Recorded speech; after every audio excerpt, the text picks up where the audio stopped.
Olá, meu nome é Fernando Pessoa, sou professor de filosofia da Universidade Federal do Espírito Santo e estou dando esse curso de introdução à filosofia aqui no Museu Vale. Começo agradecendo ao Instituto Cultural Museu Vale, que tenha muito sucesso no seu empreendimento, muito bom ver as empresas privadas participando de cultura, fomentando cultura, abrindo esse Instituto Cultural. Agradeço também o Museu Vale, que me fez esse convite, principalmente na figura do Ronaldo Barbosa. Muito obrigado. Agradeço a vocês também, da equipe de filmagem aí, e a quem nos está assistindo, a quem está fazendo esse curso também, muito obrigado. Hoje, então, é a terceira aula sobre filosofia moderna.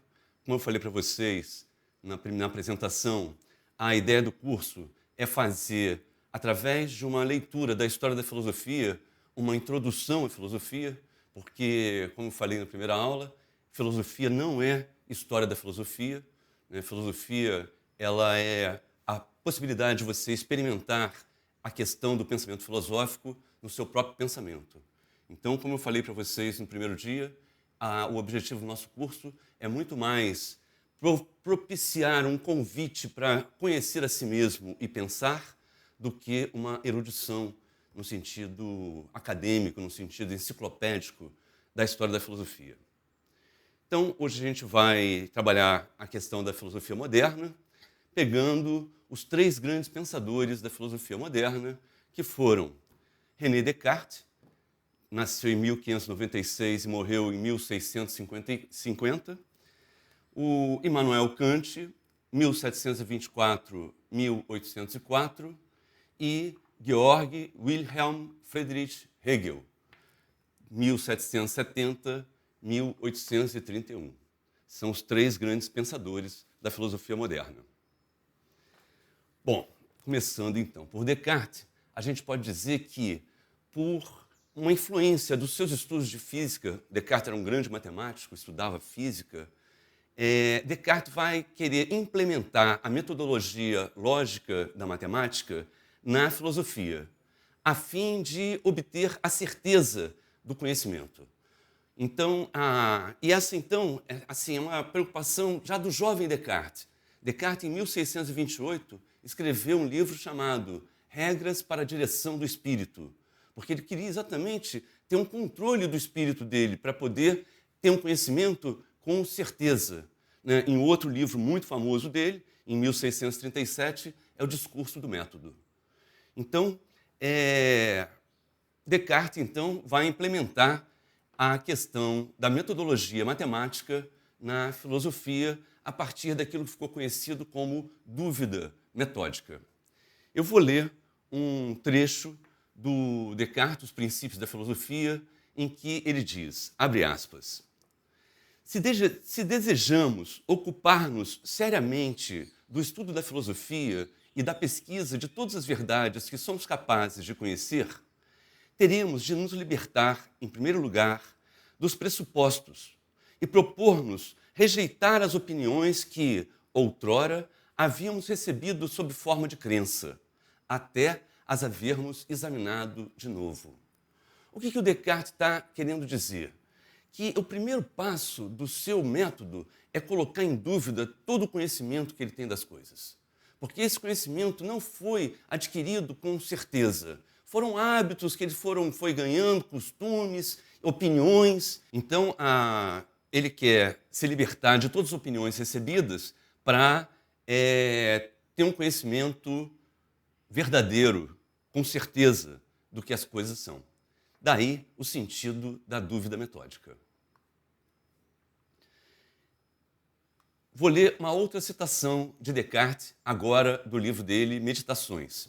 Ele diz, aspas, há já algum tempo eu me apercebi de que, desde os meus primeiros anos, recebera muitas falsas opiniões como verdadeiras, e de que aquilo que depois eu fundei em princípios tão mal assegurados não podia ser senão muito duvidoso e incerto. de modo que me era necessário tentar seriamente, uma vez em minha vida, desfazer-me de todas as opiniões a que até então dera crédito e começar tudo novamente, desde os fundamentos, se quisesse estabelecer algo de firme e de constante nas ciências. Essa é a pretensão do Descartes. O Descartes, então, como eu falei para vocês, ele quer implementar isso que é próprio da matemática na filosofia. O quê? Um conhecimento que seja firme e constante, que não seja mutável, que não seja um dia de um jeito, outro dia de outro, mas que ele possa obter uma certeza universal desse conhecimento, assim como, por exemplo, a matemática tem certeza universal de que 3 mais 2 é igual a 5. Descartes, então, vai tentar fazer isso na filosofia. Como? Primeiro passo é a dúvida. Questionar de todos os conhecimentos que ele recebeu desde os seus primeiros anos, a fim de se libertar das opiniões recebidas e poder, então, compreender o que são as coisas desde o seu fundamento, desde a sua certeza. Então, o objetivo de Descartes com essa questão da certeza, da dúvida, do método, é, sem dúvida nenhuma, obter um conhecimento seguro das coisas, onde ele possa ter constante, ser um conhecimento permanente do que as coisas são. Essa é a ambição do Descartes. E por isso, Hegel, já no final da modernidade, no seu livro Lições sobre a História da Filosofia, vai falar sobre Descartes. Aspas. Descartes expressa a tese de que somente se deve partir do pensamento enquanto tal, dizendo que se deve duvidar de tudo. E aí o Hegel usa a expressão latina que Descartes utiliza de omnibus dubidantum est. E isto representa um começo absoluto, vai dizer Hegel. Porque é um conhecimento absoluto do fundamento da metafísica. O Hegel vai até dizer que com Descartes, depois de navegar aí por mares afora, a gente vê terra. Porque pela primeira vez a filosofia, então, pede a certeza do seu conhecimento, a segurança do seu conhecimento. Exige isso.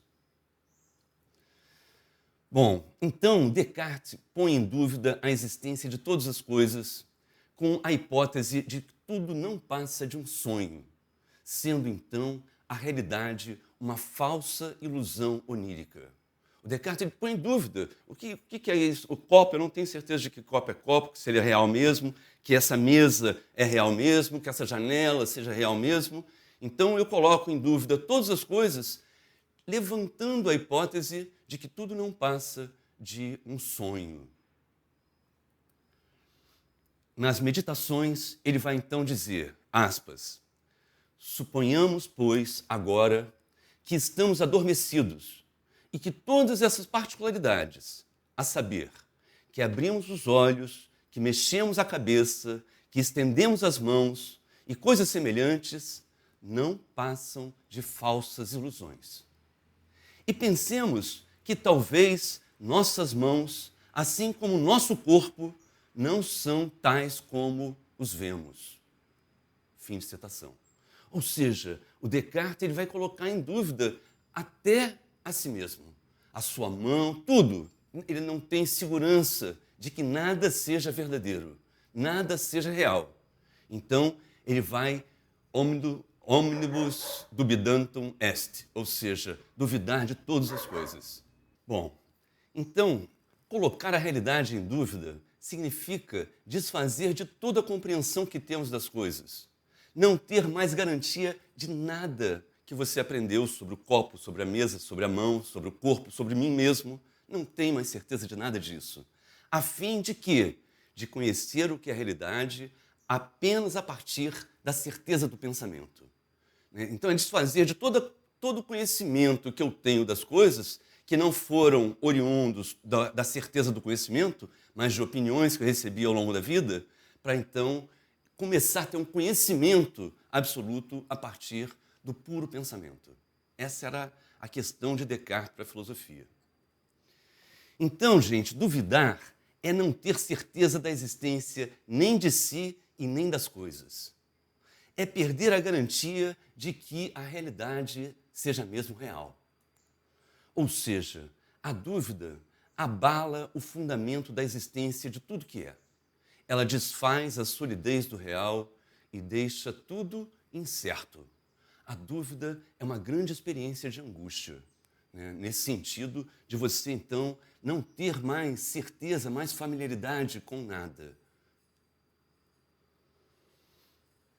O Hegel, então, vai dizer também acerca de Descartes, aspas, o sentido da dúvida cartesiana é que se deve renunciar-se a todo prejuízo, a quaisquer premissas que possam aceitar como verdadeira e tomar como ponto de partida o pensamento mesmo, para chegar, partindo dele, a algum resultado firme e assentar, assim, um começo puro. Gente, a grande questão da modernidade é exatamente essa questão aí do pensamento puro. A modernidade vai dar uma autonomia ao pensamento, né? O pensamento ele não depende do corpo, né? Tanto Descartes, como Kant, como Hegel, vão buscar isso que Kant vai chamar de conhecimento puro, que é esse conhecimento oriundo exclusivamente do inteligível, sem nada empírico nele, né? O corpo é alguma coisa completamente condenada pelo pensamento moderno.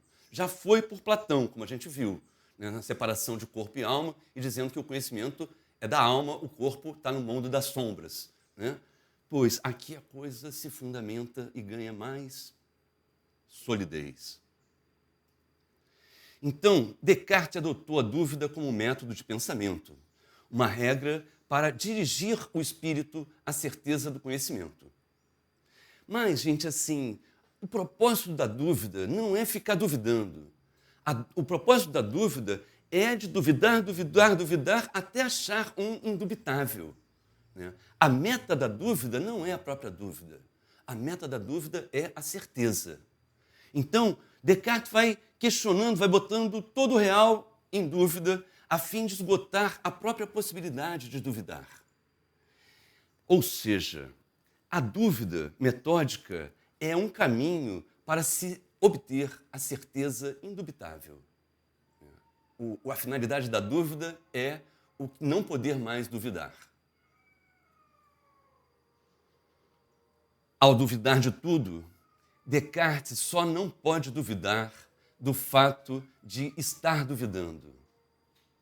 Tudo é duvidoso, mas o fato de que ele duvida é indubitável, pois senão nada seria duvidoso. Se ele duvidasse de que está duvidando, nada seria duvidoso.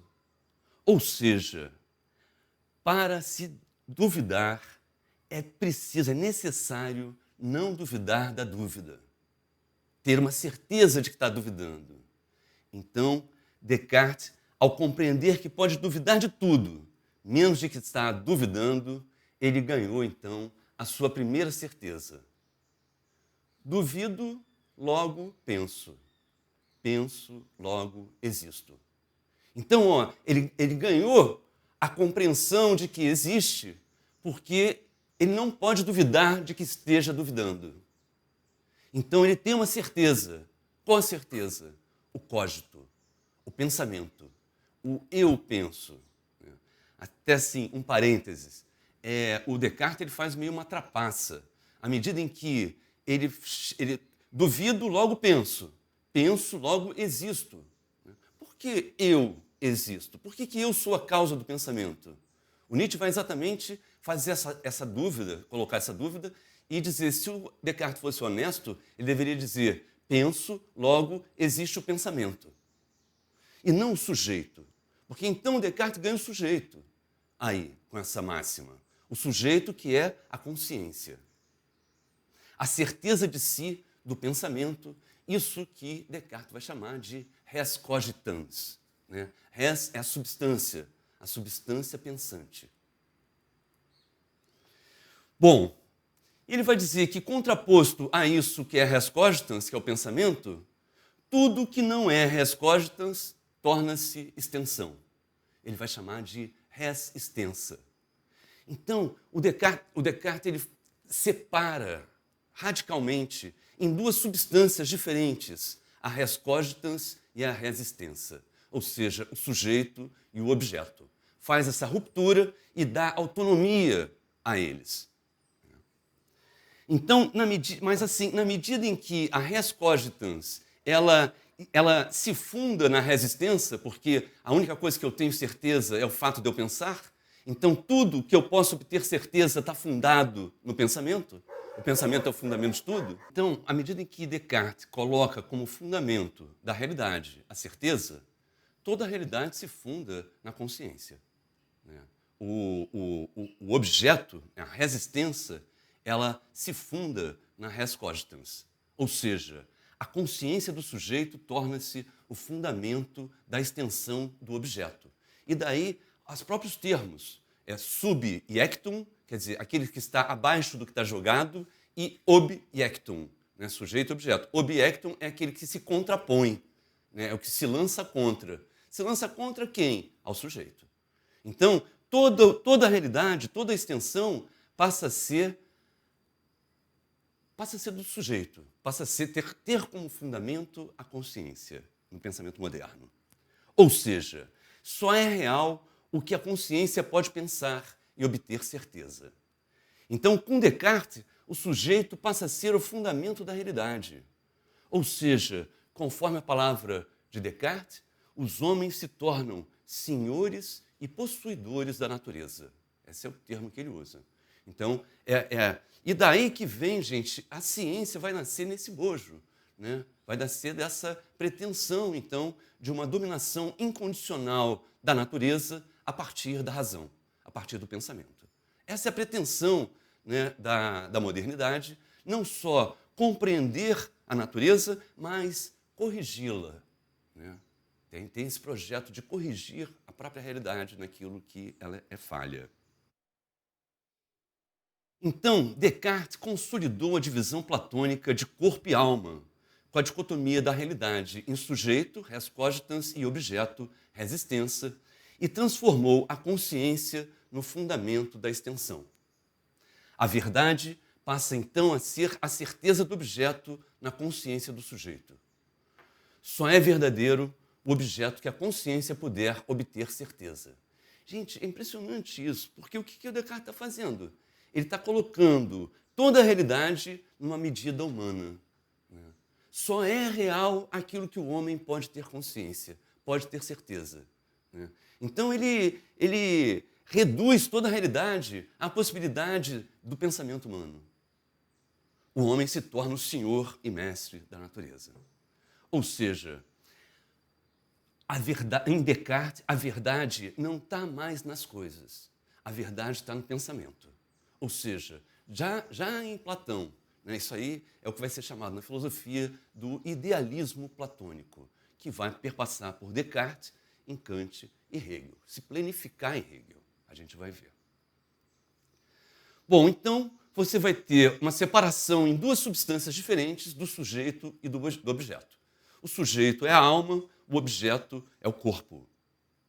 Res cogitans e resistência. Duas substâncias distintas e autônomas. Eu vou ler uma outra citação também do Descartes, do Princípios da Filosofia. Abre aspas. Parece-me que este é o melhor meio que podíamos escolher para conhecer a natureza da alma e que ela é uma substância inteiramente distinta do corpo. Pois, examinando o que somos, nós que pensamos agora que não há nada fora do nosso pensamento que seja verdadeiramente ou que exista, manifestamente conhecemos que, para ser, não temos necessidade de extensão, de figura, de estar em algum lugar, nem de nenhuma outra coisa que se possa atribuir ao corpo, mas que somos apenas porque pensamos. E, por conseguinte, que a noção que temos da nossa alma ou pensamento precede a que temos do corpo, e é a mais certa, visto que duvidamos ainda que exista no mundo algum corpo, mas sabemos certamente que pensamos. Fim de citação. Bom, agora então, falando isso, Descartes então preparou o terreno para o seu, digamos, herdeiro, que é Kant. Né? Kant, ele vai, digamos, fundamentar esse projeto cartesiano. Né? Por quê? A questão kantiana, ela é como é possível a metafísica enquanto ciência? Essa é a questão que o Kant coloca para si. Porque ele vê como é possível a matemática como ciência, como é possível a física como ciência, como é possível a geometria como ciência. Elas são possíveis como ciência, por quê? Porque os seus juízos são necessários e universais. Ou seja, os juízos da ciência não são empíricos, particulares, mas eles são, isso que o Kant insiste em dizer, necessários e universais, à medida em que não provém da experiência sensível do particular, mas da lógica inteligível do universal. Então, há juízos, os juízos da ciência são caracterizados por Kant como um conhecimento puro. Por que puro? Porque não tem a impureza dos sentidos, a impureza da experiência sensível. Né? Eles são puramente lógicos. E o que faz eles serem puramente lógicos? Aquilo que o Kant chama de a necessidade apodídica desses juízos. Gente, o apodídico é evidente, é lógico, é uma necessidade redundante, mas o apodídico é o juízo que faz uma síntese que seja necessária, uma síntese entre o sujeito e o predicado. Só que essa síntese não é particular, não é empírica, ela é necessária e universal. Por exemplo, o exemplo que eu tinha dado antes da matemática, 3 mais 2 é igual a 5. Esse juízo, ele é apodídico. Por quê? Porque tem uma necessidade intrínseca nisso que ele está dizendo. Ele não está falando de algo particular, mas algo que é necessário e universal. Por isso é um conhecimento perene, né, absoluto. A geometria, por exemplo, teorema de Pitágoras, um triângulo retângulo, o quadrado da hipotenusa é igual à soma do quadrado dos catetos. Pois Pitágoras não chega a esse juízo, ele não faz essa síntese e faz esse juízo empiricamente. Ele não precisa ter um triângulo retângulo na frente dele. Isso é absolutamente lógico. O Kant está, então, perguntando como é possível, assim como a geometria e a matemática, a metafísica também ser uma ciência pura, um conhecimento puro, né? Sem provir de nada empírico, mas absolutamente lógico. Vou ler uma citação para vocês, Kant, um livro chamado Prolegômenos a toda a metafísica possível. Ele diz, abre aspas, o juízo da ciência comporta uma certeza apodídica perfeita, isto é, uma absoluta necessidade. Não se apoia, pois, em nenhum fundamento empírico. Por conseguinte, é um puro produto da razão e é, além disso, completamente sintético. Gente, isso é uma coisa muito importante em Kant, porque então, para Kant, a verdade está no juízo. A verdade não está nas coisas, mas está no juízo. Quais juízos têm a verdade? Os sintéticos a priori. O que é isso? O Kant faz uma separação em dois tipos de juízos. O juízo que ele chama de analítico, onde o predicado está contido no sujeito. Por exemplo, o corpo é extenso. Esse juízo, a extensão, já está contida no conceito de corpo. Então, o corpo é intrinsecamente extenso. Logo, esse juízo só foi um desdobramento daquilo que já estava contido no sujeito. Diferente, por exemplo, eu falar, o corpo é pesado. O peso não está contido no corpo, na noção, no sujeito de corpo. Peso é uma noção que eu fiz uma síntese entre corpo e peso. Eu não só desdobrei o corpo, mas eu fiz uma síntese com algo que não pertence ao corpo. Como é que foi possível fazer essa síntese? Através do empírico. Eu ponho o corpo na balança e vejo, esse corpo é pesado. Então, olha, essa síntese entre corpo e peso foi possível a partir da experiência empírica. O Kant está querendo saber como é que é possível a síntese pura. Como é que é possível fazer uma síntese, mas que não provenha da experiência? Uma síntese que seja totalmente lógica, como 3 mais 2 é igual a 5. Essa síntese aí, eu não preciso de 3 pedras mais 2 pedras para saber que são 5. Ela é apodídico, é necessário e universal. Então tem 3 tipos de juízos para Kant. O juízo analítico, o juízo sintético a posteriori, que é o juízo sintético empírico, e o juízo sintético a priori, que é o juízo puro. Pois, ele vai dizer, aspas, na Crítica da Razão Pura, em todas as ciências teóricas da razão estão contidos os juízos sintéticos a priori. Fim de citação. Ou seja, o que faz de uma ciência ser científica é o fato dos seus juízos serem sintéticos a priori, sejam absolutamente lógicos, necessários e universal, apodídico. Outra citação, aspas. Ora, o verdadeiro problema da razão pura está contido na pergunta: como são possíveis os juízos sintéticos a priori? E essa, gente, é a pergunta que Kant vai fazer na sua obra maior, que é a Crítica da Razão Pura. Vamos relembrar. A questão de Kant é como é possível a metafísica como ciência. Para saber como é possível a metafísica como ciência, ele vai investigar, então, como é possível os juízos sintéticos a priori. Porque o que faz de uma ciência ser científica, ser ciência, é o fato dela conter juízos sintéticos a priori. Se ele quer transformar a metafísica em ciência, ele vai perguntar como é que eu posso ter um conhecimento sintético e a priori na metafísica? Essa é a questão kantiana, né, que vai fundamentar, então, né, essa pergunta aí, como são possíveis os juízos sintéticos a priori. É muito interessante que aqui está acontecendo esse fenômeno da autonomia do pensamento. Porque o pensamento grego, bem ou mal, ele estava sempre pensando a natureza, estava sempre pensando a realidade, as coisas. Com Descartes, o pensamento se volta para si mesmo, de tal forma que o objeto do pensamento passa a ser o próprio pensamento. O objeto do pensamento moderno não é mais a natureza, mas é como são possíveis os juízos sintéticos a priori. Como é possível um conhecimento puro. Então, é o pensamento se voltando para o próprio pensamento e querendo conhecer como é possível conhecer. Começa aí a teoria do conhecimento.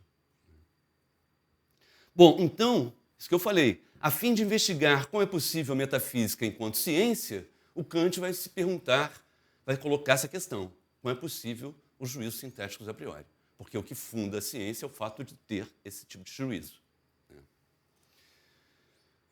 Bom, ele vai dizer que o que faz com que o juízo seja sintético a priori é a necessidade e a universalidade. É isso, 2 mais 3 é igual a 5, necessariamente, universalmente. Aqui na China, no Japão, onde quiser, em qualquer época. Bom, a pergunta do Kant é: como é possível haver juízos sintéticos a priori na metafísica? Essa aqui é a questão. Então, o Kant vai fazer uma ruptura entre isso que ele chama de conhecimento empírico, que é aqueles que são sintéticos a posteriori, e o conhecimento puro, que é os sintéticos a priori. E a pergunta é essa, né? Para que eu tenha uma metafísica como ciência, eu tenho que ter juízos sintéticos a priori na metafísica.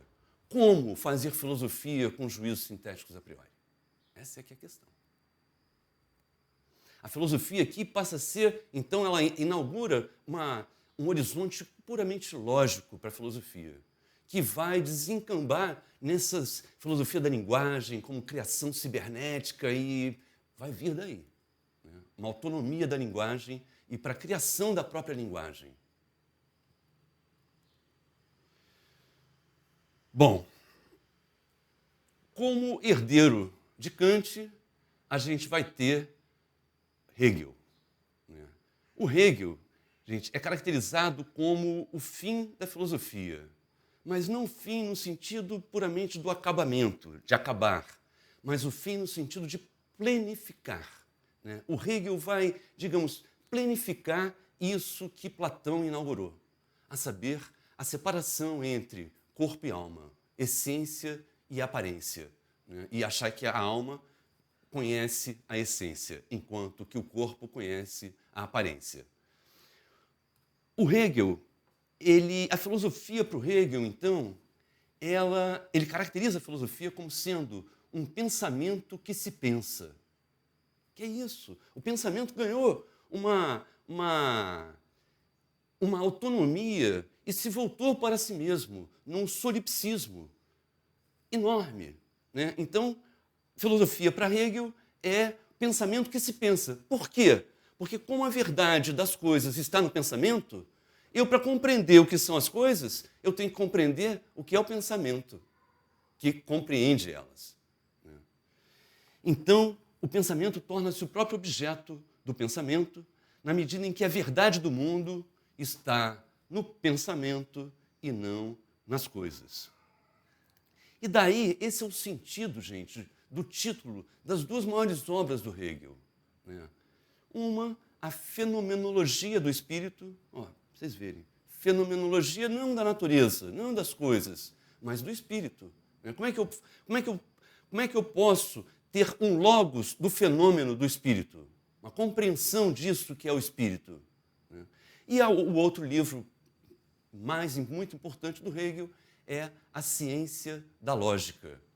Ou seja, eu não quero fazer uma ciência da natureza, como, por exemplo, os gregos propunham, mas agora o pensamento se volta sobre o próprio pensamento e quer fazer uma ciência da lógica. Então, a ciência da lógica é a lógica da lógica, ou a ciência da própria ciência, né? E não dos objetos, não das coisas. Então, assim, na busca de se obter a certeza do conhecimento, a metafísica moderna fundamenta a separação platônica entre corpo sensível e alma inteligível. Condena a sensibilidade como ilusão aparente e se volta para um conhecimento completamente idealista da realidade, passando a pensar o próprio pensamento num absoluto solipsismo da razão, né? A razão passa a ser o fundamento de todas as coisas, né? Isso aí que Dostoiévski, nos Demônios, né, vai caracterizar como a morte de Deus, né? Tem um personagem, que é o Kirillov, que fala assim: se Deus existe, toda vontade é a vontade divina, e eu nada posso.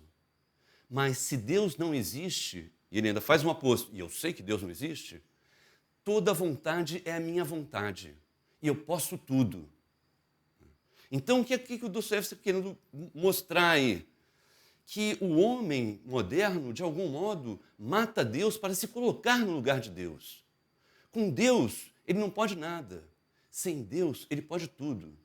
E é muito doido, porque esse personagem, então, que é o Kirillov, lá do Dostoiévski, dos Demônios, ele vai se suicidar para provar que só há a vontade dele. Para provar que tudo é a vontade dele, ele faz o maior ato da vontade dele, que é tirar a própria vida. Para então, é chamado suicídio lógico, né, para provar à humanidade que Deus não existe. E por isso, toda vontade é a vontade do homem. Esse é meio o modo de ser da modernidade, que começa com Descartes nessa pretensão de se tornar senhor e mestre da natureza. Nesse bojo, gente, que vai então nascer ciência, tecnologia, né, como desdobramento exatamente dessa pretensão do homem ter um domínio incondicional de todas as coisas, né, que é uma pretensão do homem moderno, que é quando então o homem se compreende como sujeito, né. O sujeito é uma invenção moderna, né. Para o pensamento medieval, sujeito é a natureza, é a totalidade da natureza, né, e não o homem, né. O Descartes que vai fazer essa passagem né, e vai colocar o homem como sendo o sujeito. Né? Bom, então, como eu estava falando para vocês, Hegel locupleta a metafísica platônica com essa completa autonomia do pensamento, né? A ciência da lógica, o pensamento que se volta sobre o próprio pensamento. E assim acaba com a filosofia. Acaba com a filosofia nesse modelo platônico, idealista. Porque então o Hegel vai planificar essa perspectiva idealista da separação corpo e alma, né? E aí então a alma que tem a verdade, a certeza, e não cabe mais. O Hegel fez tudo que podia ser feito nesse intuito. Né? Bom, então, o pensamento contemporâneo, que vai começar com Nietzsche, Kierkegaard, né? Mas é assim, o pensamento que vai suceder Hegel, então, vai fazer uma imensa crítica a toda essa tradição platônica da metafísica. Né? Tem uma frase que é muito famosa do Nietzsche, né? Nietzsche, digamos, então, seria o primeiro pensador contemporâneo. Ele vai dizer que, aspas, a filosofia é a história de um erro, fecha aspas. Toda filosofia é o desdobramento de um erro. Qual erro? A separação não fundamentada em corpo e alma, essência e aparência. Todas aquelas dicotomias que a gente viu que foram inauguradas com o pensamento de Platão. Né? Essa separação aí que está na origem da filosofia desdobrou isso que é a tradição filosófica na leitura do Nietzsche como a história de um erro. Pois, então é exatamente essa crítica aí que a filosofia contemporânea vai fazer à tradição metafísica, começando com Nietzsche, que a gente vai ver então na próxima aula, última aula do curso, que é sobre a filosofia contemporânea. Muito obrigado e até a próxima.